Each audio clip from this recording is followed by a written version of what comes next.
Wala lagu furayo jidadka xiran ee degmada Fuqufliya laguna burburinayo dhismayaasha sida qaldan looga dhisay dariiqyada degmada Fuqufliya oo si toos uga bilowday ka war xaalada warbixinta tan iyo suuqa nadiifidiisa iyo hawlaha kale ku jirta balka war xaaladu soo socota bismillaahir rahmaanir rahiim halka kan waa degmadii Fuqufliya bishii waxa weeye 22 Maaris 23 Maaris last 2 days waxaanu ku jiray kilingarayn magaalada oo toon city-ga ah إن شاء الله إلهي ونوفد ذي حاجة عرقلة ذا ويرير بنجا هريني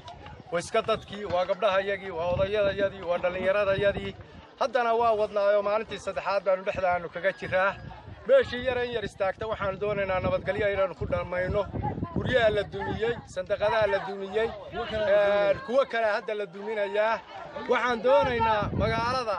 وحي قشنا يوحي دارا المقالة بهالكوين أنا ما ينو